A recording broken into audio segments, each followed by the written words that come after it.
الدین الخالص.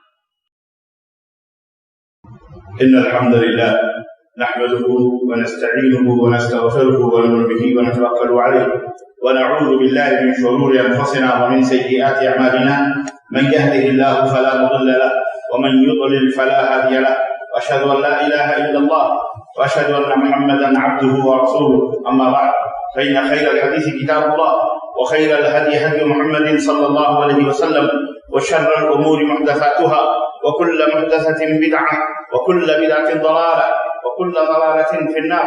قال الله تبارك وتعالى في كلامه المجيد: يا أيها الذين آمنوا اتقوا الله حق تقاته ولا تموتن إلا وأنتم مسلمون. يا أيها الناس اتقوا ربكم الذي خلقكم من نفس واحدة وخلق منها زوجها وبث منهما رجالا كثيرا ونساء واتقوا الله الذي تساءلون به والأرحام إن الله كان عليكم رقيبا. يا أيها الذين آمنوا اتقوا الله وقولوا قولا سديدا يصلح لكم أعمالكم ويغفر لكم ذنوبكم ومن يطع الله ورسوله فقد فاز فوزا عظيما.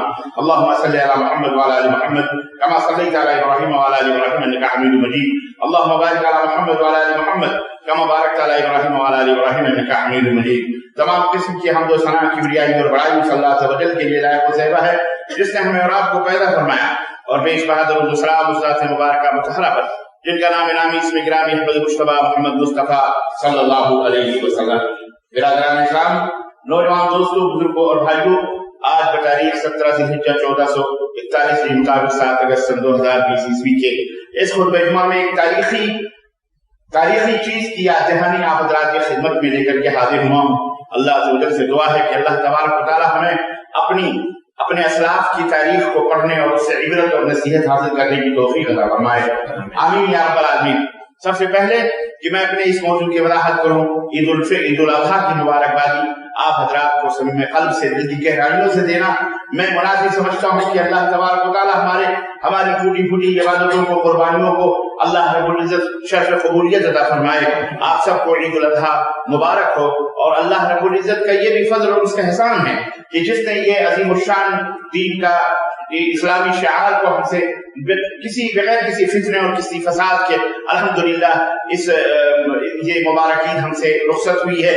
اللہ تعالی ہم پر یہ دوبارہ ہماری زندگی میں اسے واپس لائے اور اس کی برکتوں سے ہمیں مالا مال فرمائے.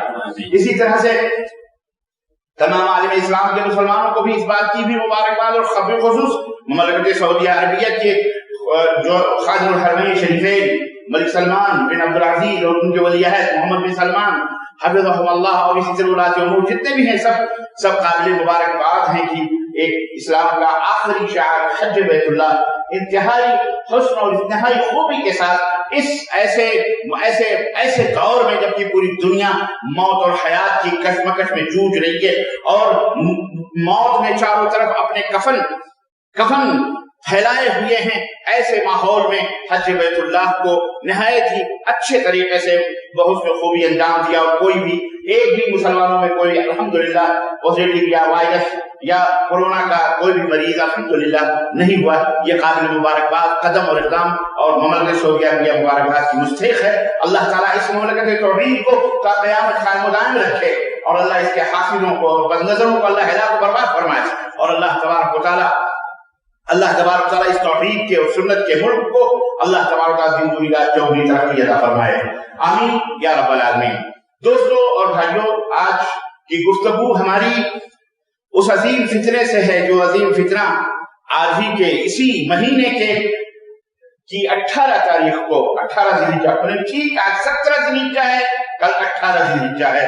کل کی تاریخ میں واقع ہوا وہ عظیم الشان وہ فتنہ اور ایک اندوہناک اور نہایت ہی افسوسناک حادثہ ہوا اور اس میں کوئی شک نہیں کہ مسلمان کے لیے سب سے بڑا حادثہ، سب سے بڑا اندوہناک اور رنجیدہ اور دل کو ٹکڑے کرنے والا حادثہ وہ دن تھا جب اس کائنات کا امام سید الانبیاء خاتم الرسل حضرت محمد رسول اللہ صلی اللہ علیہ وسلم اس 12 ربیع الاول کو اس دار فانی سے کوچ کر گئے.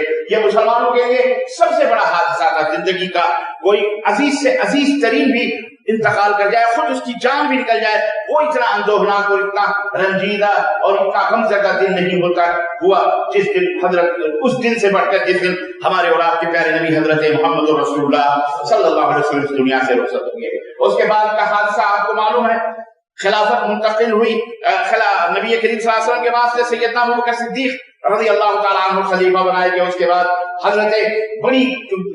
اس کے بعد حضرت عمر بن خطاب رضی اللہ تعالیٰ عنہ خلیفہ منتخب ہوئے، اور پھر ایرانی سازشوں نے، ان ایرانی رافضیوں نے، شاذزوں نے، ان مجوسیوں کی سازشوں نے ابو لؤلؤ جو فیروز تھا اس کے واسطے سے، جو مجوسی تھا اس خبیث کے واسطے سے سیدنا عمر بن خطاب رضی اللہ تعالیٰ عنہ کی اسی مسجد کے اندر اسی مہینے میں غالباً 24 آنے والی تاریخ ہے، 24 ذی الحجہ کو یا 23 ذی الحجہ کو، اسی مسلح کے اوپر، مسجد نبوی کے مسلح کے اوپر خون زہر میں بجھے ہوئے خنجر سے حضرت عمر بن خطاب رضی اللہ تعالیٰ عنہ کو شہید کیا گیا۔ یہی وہ خون چکا دن مہینہ تھا جس مہینے میں یہ ہوا۔ المہم حضرت عمر بن خطاب رضی اللہ تعالیٰ عنہ کے بعد حضرت سیدنا عثمان غنی داماد رسول، حضرت عثمان غنی کو خلیفہ بنایا گیا، اور آپ نے اسلامی مملکت کی، اسلامی حکومت کی، اسلامی خلافت کی باغ سنبھالی۔